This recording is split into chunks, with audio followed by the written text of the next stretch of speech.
Misalnya banyak orang-orang ahli sihir, baik nenek sihir maupun kakek sihir ya. Di tanah air ini banyak orang ahli ahli sihir ya. Oleh karenanya kita harus punya keyakinan bahwasanya kalau kita bertawakal kepada Allah Subhanahu wa taala, ya maka penyihir tersebut tidak akan bisa memberi mudarat sama sekali, karena Allah berfirman wala yuflihu as-sahiru haitsu ata. Ini dan demikian juga dalam ayat yang lain wala yuflihu sahirun. Sungguhnya penyihir tidak akan beruntung dari manapun dia datang. Ini dalam surat Toha, ayat 69. Kemudian juga dalam surat Yunus ya. Surat Yunus ayat 77 ya. Wala yuflihus sahirun.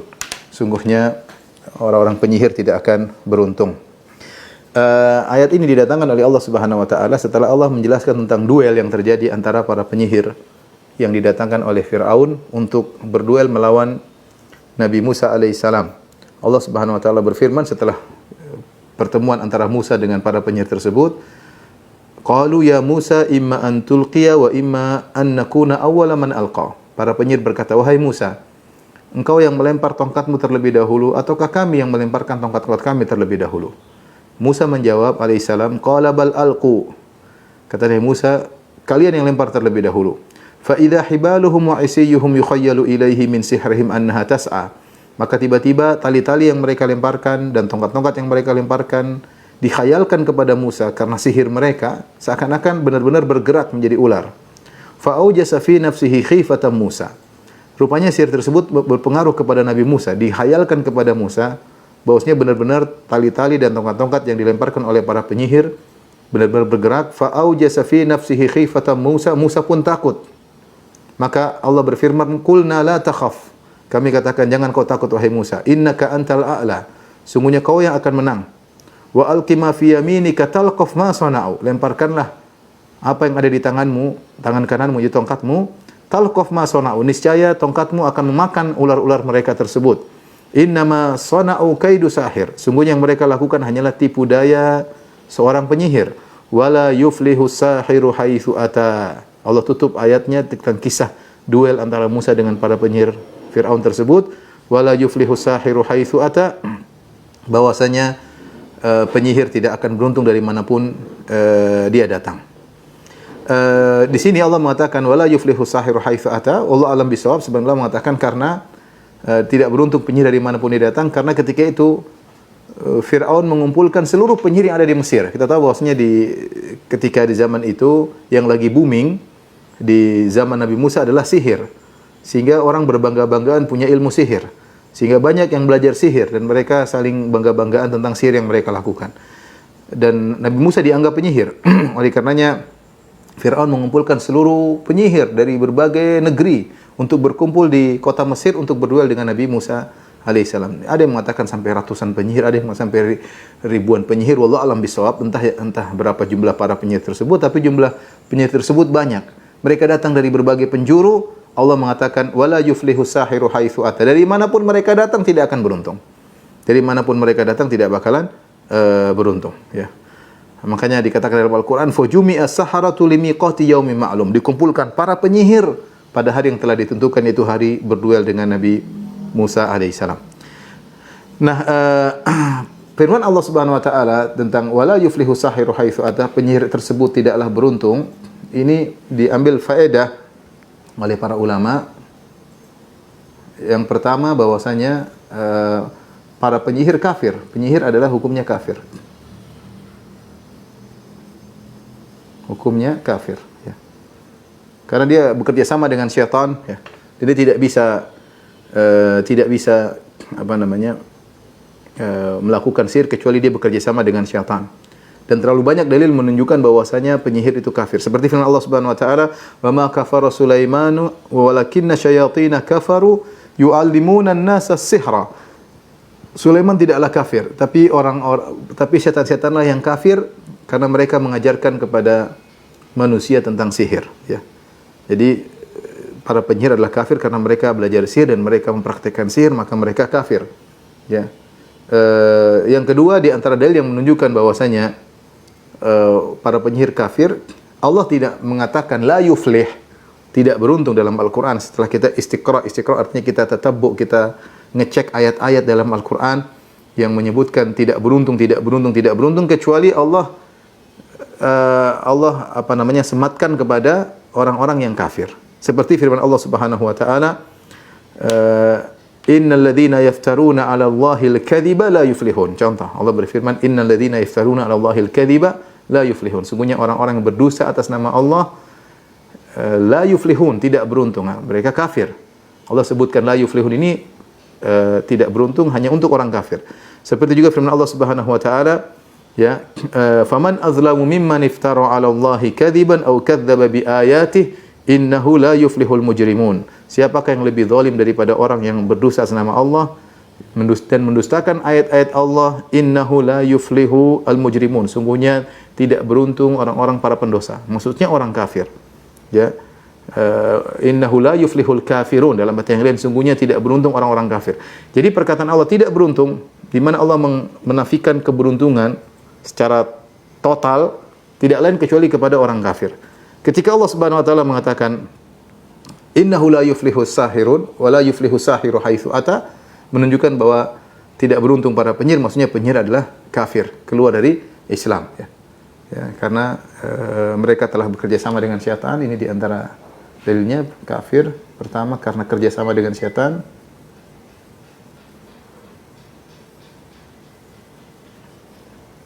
Kemudian yang kedua, Allah menafikan keberuntungan secara mutlak dari mereka.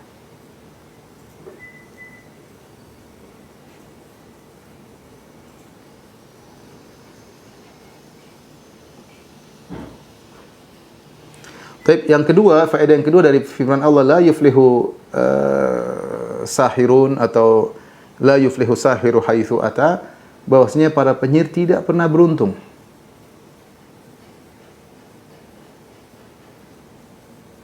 Tidak akan beruntung. Di dunia maupun di akhirat, ya. Di dunia maupun di akhirat.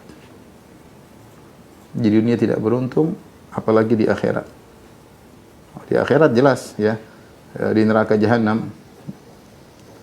Dan subhanallah, kita lihat para penyihir sekarang dalam kehidupan mereka, orang semua mencela namanya penyihir, orang cela namanya penyihir. Orang tidak suka, tukang sihir. Itu adalah cercaan. Makanya para anbiya dahulu, mereka ketika dicela oleh kaumnya, mereka dituduh sebagai penyihir. Kata Allah, kadzalika ma atal ladzina min qablihim min rasulin illa qalu sahirun aw majnun. Demikianlah tidaklah datang para rasul kepada umat-umat sebelum mereka, wahai Rasulullah, kecuali umat-umat para rasul tersebut mengatakan engkau adalah penyihir.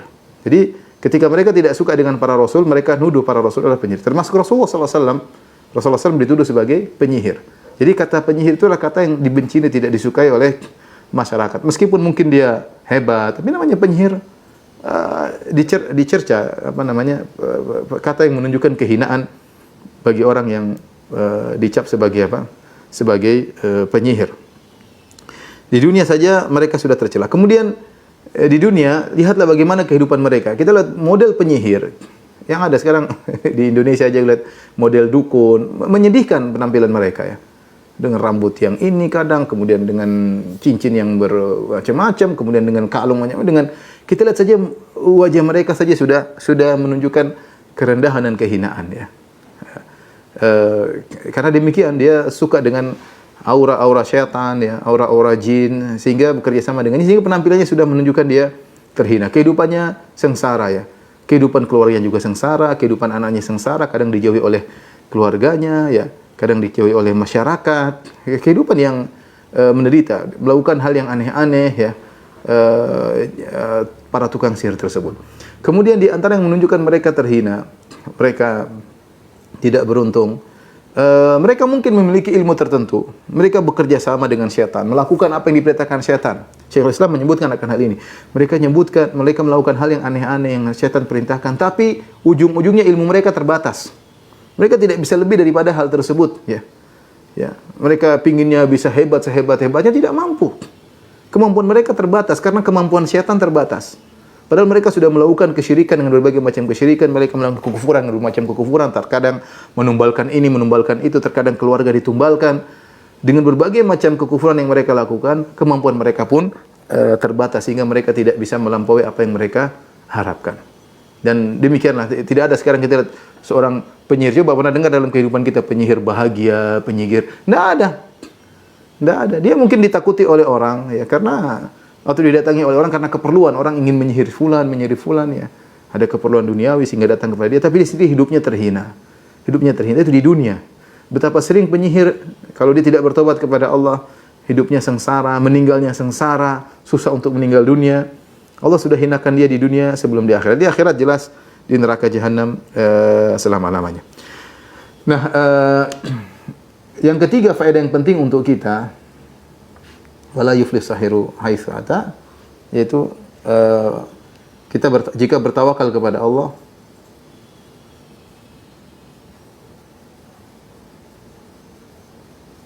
maka kita akan selamat.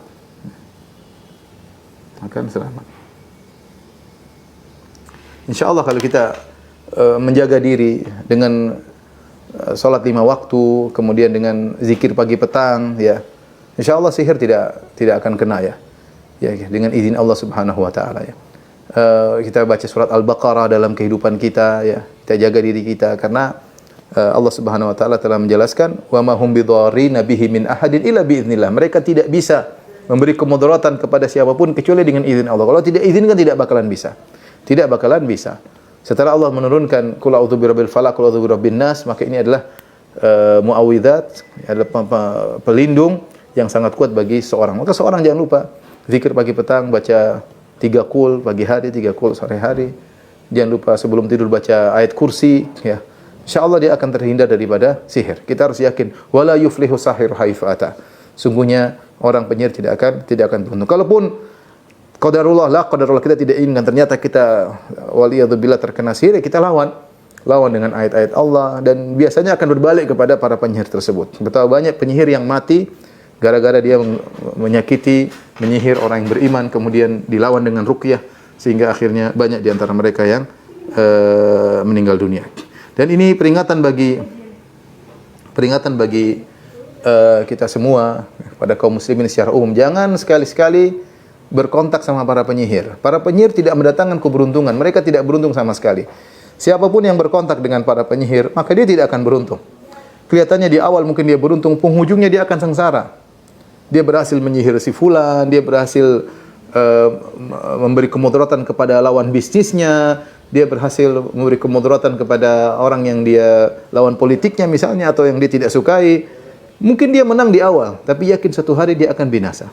Dia akan sengsara karena dia telah berkontak langsung dengan seorang penyihir yang tidak ada keberuntungan pada penyihir itu sama sekali. Dan ini semua mengajarkan kepada kita untuk bertawakal kepada Allah Subhanahu wa taala. Biasanya orang datang ke tukang sihir orang yang imannya lemah. Imannya lemah karena jengkel, karena tidak bisa melakukan apa yang bisa dia lakukan, maka dia mengambil jalan pintas. Jalan pintasnya dengan ke tukang sihir, kakek sihir, nenek sihir, kemudian melakukan kerusakan di atas muka bumi, ya. Oleh karenanya hukuman yang tepat kepada para penyihir adalah dibunuh, ya. Dibunuh sebagaimana fatwa para sahabat. Umar bin Khattab radhiyallahu taala anhu pernah menulis perintah untuk membunuh para penyihir. Faqatalna sawahir dan saharah. Maka kata para sahabat, kami pun membunuh para penyihir lelaki maupun para penyihir wanita, ya. Karena kerusakan yang mereka lakukan banyak di atas muka bumi ini. Si fulan disantet, si fulan usahanya diganggu, dibuat suami istri saling benci di antara mereka dengan sihir. Dengan sihir. Subhanallah, saya pernah dulu punya kawan, dia menikah, dia tidak bisa gauli istrinya. Subhanallah, dia tidak bisa gauli istrinya. Sudah meninggal rahimahullah, dia tidak bisa gauli istrinya. Istrinya disihir. Tidak bisa digauli sama sekali. Bayangkan, sampai bertahan akhirnya harus berpisah, ya. Ya, ini zalim, para penyihir zalim, ya. Ada kawan juga sempat buka usaha. Siap buka usaha. Kemudian kalau masak nasi dibuka langsung basi. Langsung basi. Terkadang dia sudah ruqyah, sudah baik, nanti pegawai-pegawainya dimasukin jin-jin, diganggu. Ya, diganggu, bayangkan usaha, saingan bisnis ganggu dengan sihir. Dengan sihir. Belum lagi yang dikasih penyakit dengan kirim tenung atau santet.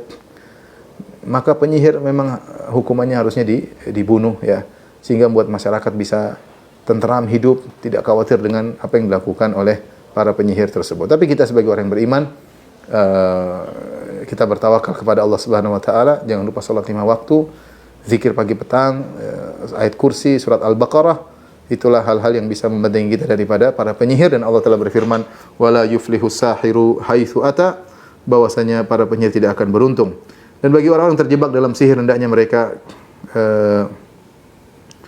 taubat kepada Allah Subhanahu wa taala sebelum malaikat maut menjemputnya, sehingga dia akan kekal dalam neraka jahanam selama-lamanya. Baik, kita lanjutkan kaidah berikutnya. Kaidah yang penting dalam kehidupan kita juga, yaitu kaidah yang ke-12, inna akramakum indallahi atqakum.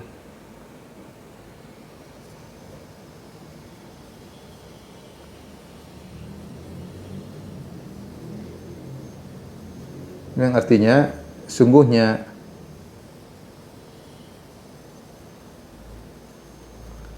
yang paling mulia di antara kalian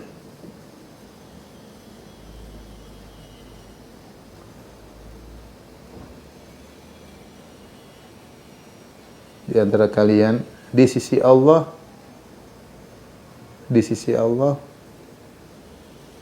atqakum, adalah yang paling bertakwa,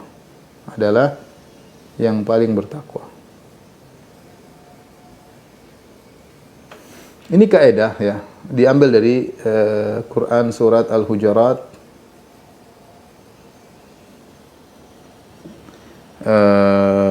ayat 13. Yang memberi pelajaran kepada kita bahwasanya yang jadi barometer Allah dalam menilai seseorang adalah yang paling bertakwa ya. Allah Subhanahu wa taala dalam surat Al-Hujurat ya, Allah menyebutkan tentang adab-adab dalam surat Al-Hujurat, di antaranya larangan untuk menghina satu kaum kepada yang lain. Kata Allah Subhanahu wa taala, ya ayyuhalladzina amanu la yaskhar qaumun min qaumin asa an yakunu khairan minhum. Wahai orang yang beriman, janganlah sebagian kalian mengejek sebagian yang lain. Bisa jadi yang diejek lebih baik daripada yang mengejek. Wala nisaun min nisa'in asa an yakunna khairan minhunna. Dan janganlah sebagian wanita mengejek sebagian wanita yang lain, bisa jadi wanita yang diejek lebih baik daripada yang mengejek. Wala talmizu anfusakum wala tanabazu bil alqab. Jangan kalian mencibir yang lainnya, nyinyir yang lainnya. Wala tanabazu bil alqab, jangan beri gelaran-gelaran yang buruk ya. Bi'sal ismul fusuqu ba'dal iman wa ma lam yatubu fa ulaika humudz zalimun. Barang siapa yang tidak bertobat, maka mereka orang yang zalim. Ya ayyuhalladzina amanu jtanibu katsiran minadh-dhanni inna ba'dadh-dhanni itsm wa la tajassasu wa la yaktab ba'dukum ba'dha. Wahai orang beriman, janganlah kalian mencari-cari kesalahan orang lain, jangan menggibah satu dengan yang lainnya. Ayuhibbu ahadukum an ya'kula ma akhihi maitan, apakah salah saudara kalian suka makan bangkai daging saudaranya? Wattaqullaha innallaha tawwabur rahim. Bertakwalah kepada Allah, sungguhnya Allah Maha menerima taubat dan Maha penyayang. Setelah itu baru Allah sebutkan ayat ini. Ya ayuhan nasu inna khalaqnakum min dzakarin wa untha. Wahai manusia sekalian, sungguhnya kami menciptakan kalian min dzakarin wa untha, dari lelaki dan wanita. Wa ja'alnakum syu'uban wa qabaila lita'arafu, dan kami jadikan kalian berbangsa-bangsa, bersuku-suku. Tujuannya lita'arafu, agar kalian saling mengenal. Setelah itu Allah mengatakan inna akramakum indallahi atqakum. Sungguhnya yang paling mulia di antara kalian, yang paling bertakwa di antara kalian. Jadi ayat ini datang setelah peringatan-peringatan dari Allah tentang adab. Jangan sampai salah, jangan saling mengejek, jangan saling menghina, jangan saling beri gelar buruk, jangan saling menggibah. Kenapa kebanyakan orang menjelekan yang lain merasa dirinya tinggi? Kenapa si A menghina si B? Dia merasa lebih tinggi. Kenapa satu suku menghinakan suku, dia merasa dia lebih tinggi? Ya. Kenapa sebagian wanita mengejek yang lain, dia merasa lebih tinggi sehingga dia mengejek yang lainnya? Kenapa dia menggibah? Sebenarnya dia merasa dia bersih, yang satu banyak dosa dia gibah. Kenapa dia mencibir? Karena dia merasa dia baik, yang satunya berhak untuk dicibir, dinyinyir. Ya. Kenapa dia beri gelar-gelar? Karena dia merasa dirinya bersih, sehingga dia beri gelar buruk kepada saudaranya.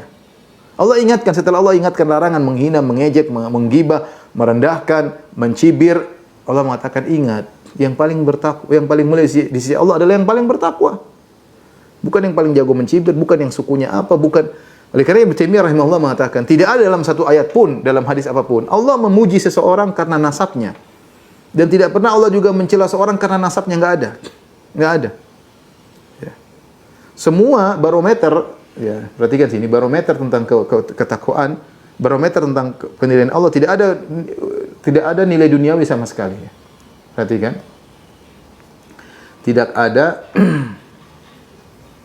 barometer penilaian Allah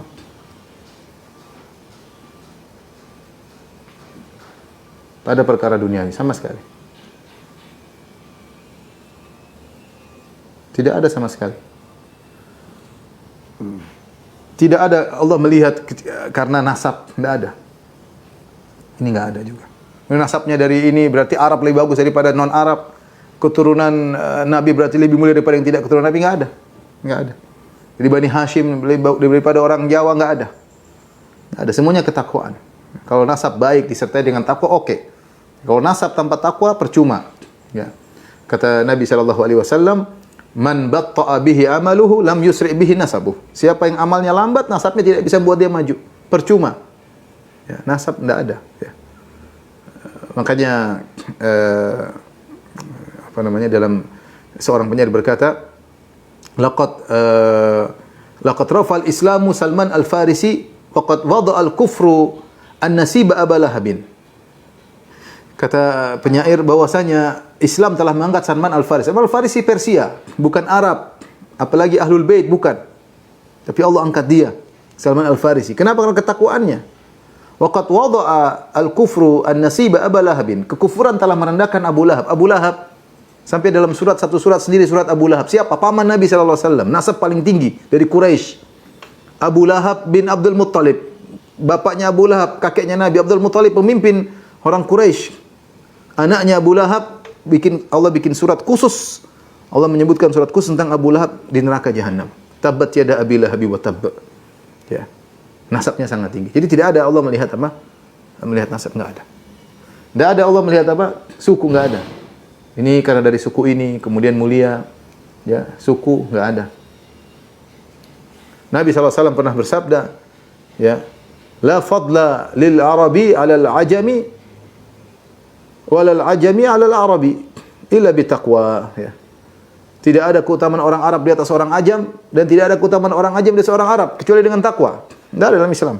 Allah tidak pernah melihat berarti kalau orang Arab lebih afdal daripada tidak Arab, tidak ada. Meskipun seorang berbangga dengan sukunya, berbangga dia keturunan Eropa kah, keturunan dia keturunan Arab kah, keturunan, tidak ada. Allah mengatakan, Nabi mengatakan illa bitaqwa. Tidak ada dengan karena warna kulit, tidak ada. Islam anti rasis, tidak ada. Ya, kata Nabi SAW, walal abyad alal ahmar, walal ahmar alal abyad illa bitaqwa. Tidak ada keutamaan orang berkulit putih di atas orang berkulit hitam. Tidak ada keutamaan orang berkulit hitam di atas orang berkulit putih illa bitaqwa, kecuali dengan takwa. Lihatlah bagaimana Ibnu Abbas pernah berkata kepada Atha, ya.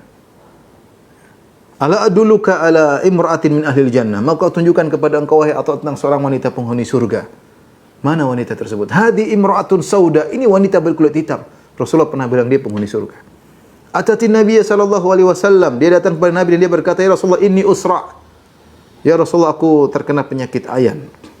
Wa inni atakasyaf. Kalau aku lagi kambuh, terkadang aku bergerak-gerak sehingga terbuka sebagian auratku. Udu Allah an yashfiyani. Ya Allah, ya Rasulullah, doakanlah aku agar aku disembuhkan. Kata Nabi sallallahu alaihi wasallam, "In syi'ti da'autu laki. Wa in syi'ti sabarti walakil jannah." Kalau kau mau wahai sang wanita, wanita berkulit hitam. Dia lihat bagaimana berkulit hitam, dia tidak ingin kulitnya terlihat, dia tidak ingin auratnya terbuka. Dia mengatakannya Rasulullah berkata, kalau kau ingin aku doakan kau sembuh, kalau kau ingin kau sabar dan kau masuk surga. Kata dia, saya bersabar ya Rasulullah. Walakin udu Allah alla atakasyaf. Tapi berdoalah kepada Allah agar aku tidak tersingkap ketika aku lagi kambuh. Subhanallah. Wanita penghuni surga berkulit hitam. Makanya tidak ada namanya Allah melihat duniawi, enggak ada untuk penilaian Allah Subhanahu wa taala. Warna kulit enggak. Kecantikan, ketampanan enggak ada. Paras enggak ada. Enggak ada jadi patokan. Innallaha la yanzuru ila suwarikum wala ila ajsamikum, walakin yanzur ila qulubikum wa a'malikum. Allah tidak pernah melihat kepada rupa kalian. Allah tidak pernah paras kalian, body hebat, kemudian kekar, kemudian masuk surga, kemudian beli sisi Allah. Orang paling berarti yang paling jago binaraga yang masuk surga. Enggak ada. Enggak ada. Allah tidak pernah melihat pada rupa kalian, yang paling tampan, yang paling cantik berarti dia. Enggak ada. Allah lihat pada hati dan pada amal. Enggak ada dunia yang dilihat oleh Allah Subhanahu wa taala untuk menjadi barometer seseorang. Enggak ada. Nasab tidak, suku tidak, warna kulit, paras, harta tidak. Harta tidak. Subhanallah, dalam satu hari ada seorang wanita, dia lagi menggendong anak. Di antara Rasulullah ada 3 orang anak masih kecil berbicara ketika masih digendong. Di antaranya Nabi Isa alaihissalam, di antaranya Sahib Juraij yang sudah pernah kita ceritakan dalam kisah Juraij. Di antaranya seorang anak digendong sama ibunya, tiba-tiba ada seorang kaya raya lewat. Kaya raya lewat ya.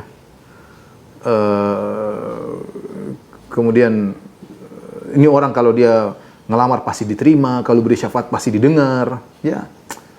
Orang kaya, nasab tinggi semua, duit banyak. Siapa ngelamar pasti diterima, ya. Maka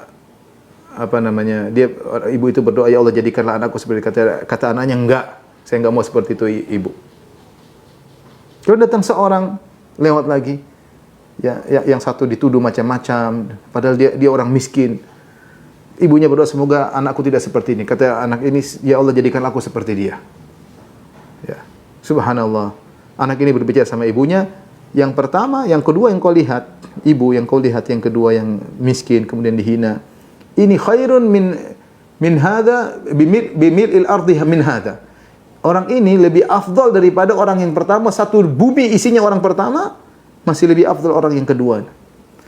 Padahal yang kedua miskin. Yang pertama kaya raya. Ya, jadi Allah tidak melihat pada harta. Maka ini semua membuat kita, ikhwan, jangan kita merendahkan orang. Kita nggak tahu orang di depan kita, mungkin dia pegawai kita, mungkin dia pembantu kita, mungkin dia supir kita, mungkin dia bisa jadi lebih mulia di sisi Allah daripada kita. Mungkin ternyata dia berbakti sama orang tua, mungkin dia qanaah hatinya, tidak hasad, tidak dengki. Mungkin dia tawadhu, tidak merendahkan orang lain. Kita nggak tahu isi hati orang. Ya. Tidak tahu. Makanya karena Allah tidak pernah menjadikan perkara dunia sebagai barometer. Contoh nyata seperti saya sering sampaikan, seperti kota Mekah. Mekah,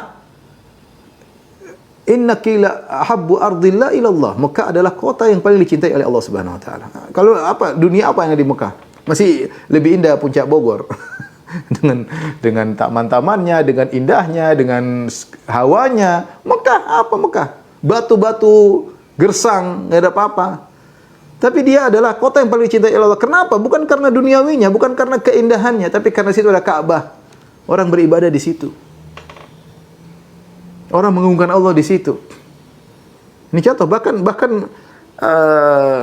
dalam tempat saja yang Allah nilai adalah masalah ketakwaan. Kalau dibilang paling dicintai oleh Allah adalah kota yang paling indah, ya Mekah nggak ada nilainya. Puncak Bogor lebih indah daripada kota Mekah. Kita hidup sekarang ini perlu kaidah ini, perlu untuk kita renungkan agar kita tidak sombong. Kita hidup sekarang di zaman orang nilai dengan materi. Kita nggak usah, kita sendiri lihat orang ini kaya kita hormat, kaya kita rendahkan. Saya nggak usah bicara orang lain. Saya sendiri sering terjebak dengan seperti itu. Nah, kita berkata nilai zahirnya orang kaya, zahirnya kita hormati. Ya. Subhanallah, Imam Ahmad rahimahullah, di antara biografi beliau, orang miskin paling bahagia duduk di majelis Imam Ahmad. Karena orang miskin benar-benar dihargai oleh Imam Ahmad.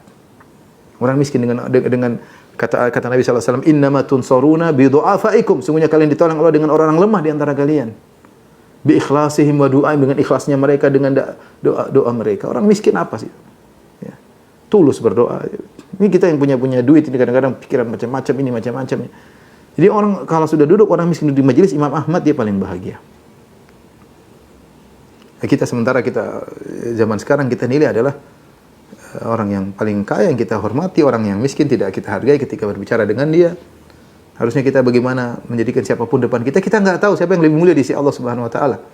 Yang kita lihat casingnya, jangan kita lihat penampilannya. Kita nggak pernah tahu. Ya. Makanya ikhwan dan akhwat yang rahmati Allah Subhanahu wa taala, jangan terpedaya dengan perkara duniawi. Allah tidak pernah menjadikan perkara duniawi sebagai barometer kemuliaan di sisi Allah Subhanahu wa taala. Allah telah bikin kaidah inna akramakum indallahi atqakum.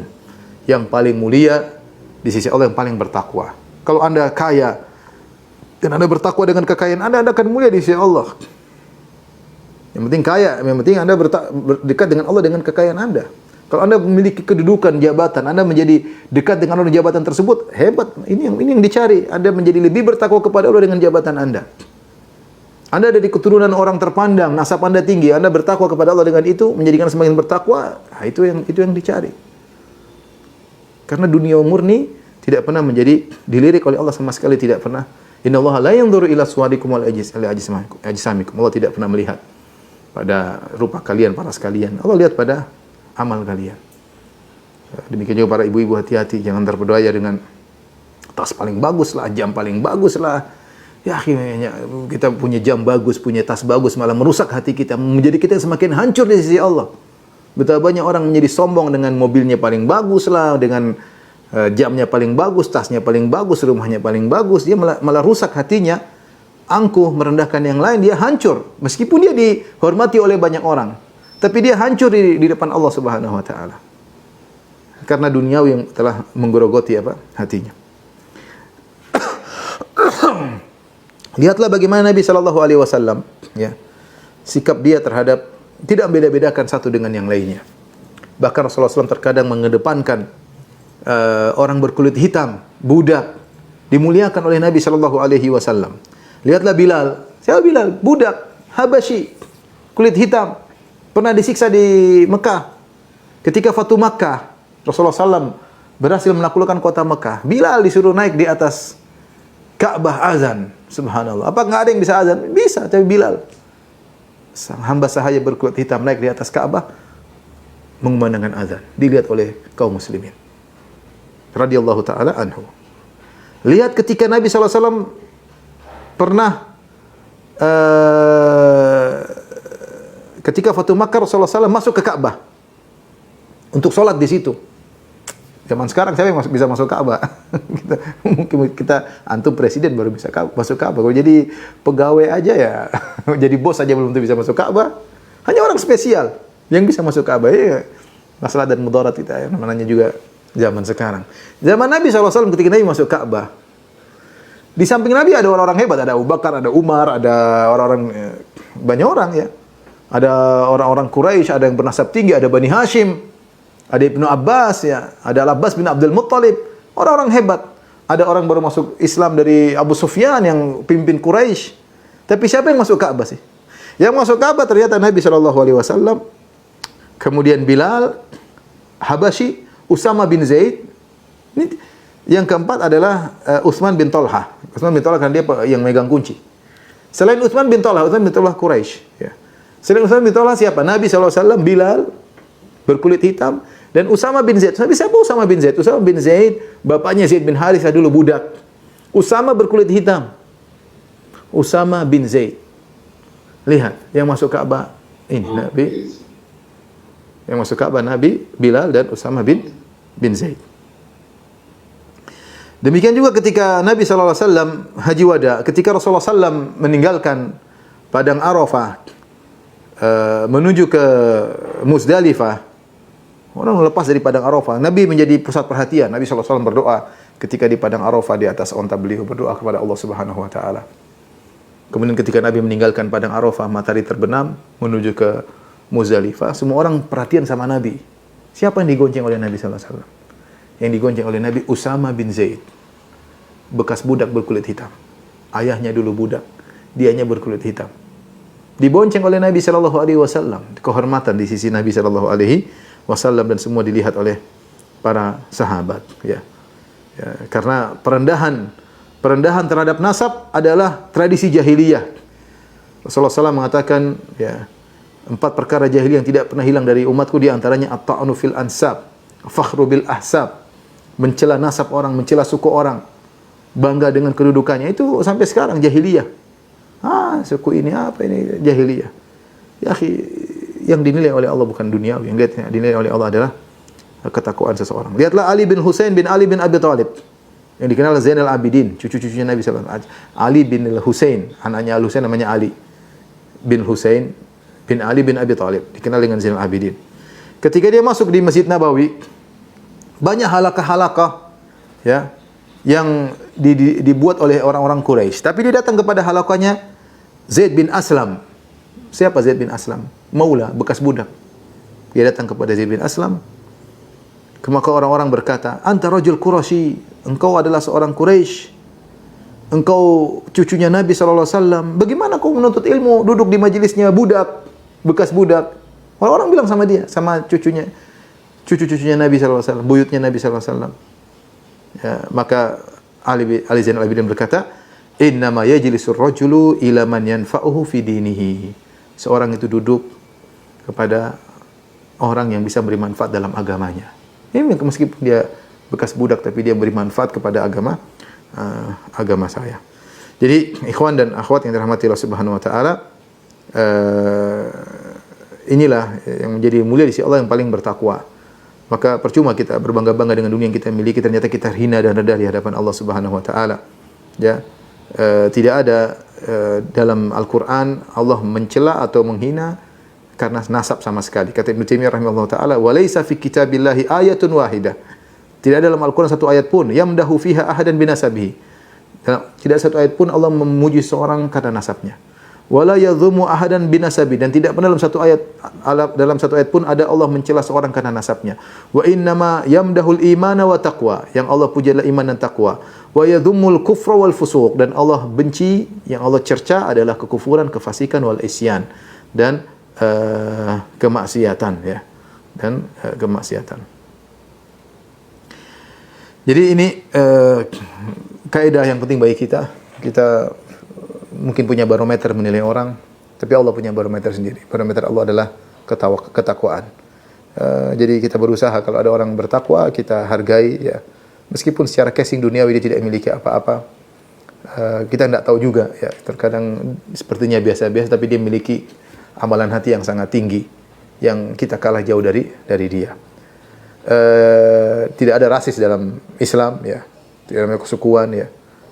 Bahwasanya suku ini lebih baik daripada suku ini, kemudian warna kulit ini lebih baik daripada warna kulit ini, tidak ada ya.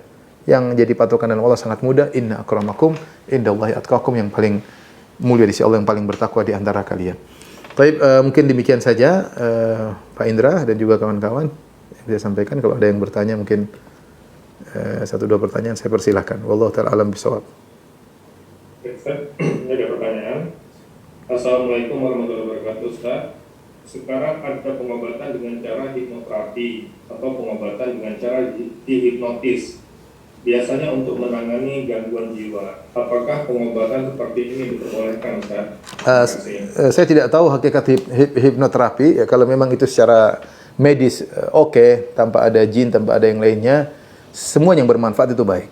Semua yang bermanfaat itu baik. Cuma saya tidak tahu hakikat dari hipnoterapi tersebut ya. Selama itu baik dan tidak melanggar syariat ya, tidak jadi masalah ya. Cuma saya tidak tahu hakikat hipnoterapi, saya belum pernah tahu. Saya dengar simpang siur, ada yang bilang begini, ada yang bilang begini. Wallahu alam bisa. Tapi kalau itu baik, oke saja. Tapi bukan kemudian hipnoterapi untuk misalnya mengungkap maksiat-maksiat yang dilakukan. Nah, ini tentunya ada intinya tidak boleh melanggar syariat dalam pelaksanaan hipnoterapi tersebut. Wallahu taala alam bisawab. Baik, Ustaz. Kemudian pertanyaan kedua, Assalamualaikum Pak Ustaz. Apakah kisah sihir di dunia dimulai dengan kisahnya Harut dan Marut Sukron? Wallahu alam bisawab. Apakah saya tidak tahu apakah itu sebagai awal. Karena dalam Al-Quran Allah mengatakan wa ma kafara Sulaiman walakinna syayatina kafaru yu'allimuna as-sihra wa ma unzila. Di Allah gandengkan, kata Allah, orang-orang Yahudi mereka melakukan praktek sihir, mereka mengatakan bahwasanya kami mengikuti Sulaiman. Jadi ilmu sihir kami ini ilmu putih dari Sulaiman. Maka Allah bantah. Kata Allah, "Wa ma kafara Sulaiman." Sulaiman tidak kafir. Walakinna syayatina kafaru. Tapi setan yang kafir. Yu'allimuna an-nasa sihra. Setan-setan mengajarkan ilmu sihir kepada manusia. Wa ma unzila 'alal malakaini Babil Harut wa Marut. Dan apa ilmu sihir yang Allah turunkan lewat Harut dan Marut. Allah gandengkan penyebutan setan dengan Harut dan Marut. apakah Harut dan Marut adalah awal pertama ada ilmu sihir ataukah sebelumnya sudah ada syaitan? Tidak jelas dalam ayat ini karena Allah menggandengkan penyebutannya tentang syaitan mengajarkan ilmu sihir dan Harut dan Marut juga mengajarkan ilmu sihir. Jadi wallahu alam bisawab. Dan itu tidak begitu penting ya, tidak begitu penting. Sihir pertama kali muncul kapan, tapi yang jelas sihir sudah lama ya, sejak zaman Nabi Nuh juga Nabi Nuh dituduh sebagai penyihir. Itu masih awal-awal manusia dahulu. Rasul pertama Nabi Nuh sudah dituduh sebagai penyihir ya. Dan tidak penting kita tahu sihir pertama kali muncul dari Harut dan Marut atau tidak, yang penting bagaimana kita berlindung daripada sihir. Wallahu taala alam bisawab. Baik Ustaz, kemudian pertanyaan berikutnya. Assalamualaikum Ustaz. Ketika kami umroh dan sedang sholat di musola hotel, tiba-tiba datang rombongan orang Arab yang terlihat dihormati. Kemudian kami dihalau untuk mundur dan mereka menempati staf terdepan. Apakah di Arab juga masih ada keyakinan bahwa mereka orang Arab lebih baik dari bangsa lainnya? Terima kasih Ustaz. Banyak yang begitu ya. Orang Eropa merasa dirinya lebih paling tinggi, Yahudi apalagi, Arab masih kalah. Arab juga begitu. Ya, setiap kata Nabi SAW, perkara jahili yang masih ada pada umatku. Pada umat orang Arab masih sebagian, tidak semua tentunya. Sebagian mereka meyakini bahwasanya yang paling adalah yang paling bertakwa, sebagian mereka menganggap bahwasanya suku Arab adalah yang terbaik. Macam-macam orang-orang ya. Macam kita tidak bisa mengeneralkan, tapi adanya orang-orang seperti itu ada. Kita nggak usah bicara jauh, kita di Indonesia pun begitu, karena kita anggap suku ini suku kita yang paling baik daripada suku yang lain. Kita nggak mau nikahkan kecuali dengan suku kita misalnya. Ya, itu ada saja, ada saja. Yang jelas bahwasanya Allah yang mengatakan inna akramakum indallahi atqakum. Yang paling bertakwa di sisi Allah, yang paling mulia adalah yang paling bertakwa. Kalau ada sebagian suku merasa paling tinggi, tidak ada yang ngalahin Yahudi yang paling merasa paling apa? Paling tinggi. Wallahu taala alam bisawab. Baik Ustaz, pertanyaan berikutnya ini di luar tema Ustaz. Barakallahu fikum Ustaz. Apakah boleh merubah niat dalam sholat? Misalnya ketika sholat witir, niat awal 1 rakaat, kemudian ketika jam sholat ingin merubahnya menjadi 3 rakaat. Apakah boleh Ustaz? Itu saya tidak tahu, tapi kalau fatwa 3 menjadi 1 boleh. Ketika dia khawatir bahwasanya akan segera azan subuh, falyutir wahidatan, falyusalli wahidatan tutirhu ma qad shalla. Wa idza khasya ahadukum subha, jika salah seorang dari kalian takut subuh, maka dia berwitir 1 rakaat, salat 1 rakaat sebagai penutup. Sebagian ulama berdalil bahwasanya jika kita pas salat witir ternyata kita takut subuh, karena salat witir kan bisa 1 rakaat, bisa 3 rakaat, bisa 5 rakaat, bisa 7 rakaat, bisa 9 rakaat. Yang paling banyak bisa 11 rakaat. Nah, ketika kita khawatir kayaknya enggak nunut, ya kita boleh rubah dari 5 menjadi 1. Tapi kalau 1 rubah menjadi 3 saya enggak tahu. Wallahu taala alam bisawab. Demikian saja Pak Indra dan juga kawan-kawan yang saya sampaikan. Kurang lebih saya mohon maaf. Insyaallah kita lanjutkan pada kesempatan yang lain. Wabillahi taufiq wal hidayah. Assalamualaikum warahmatullahi wabarakatuh.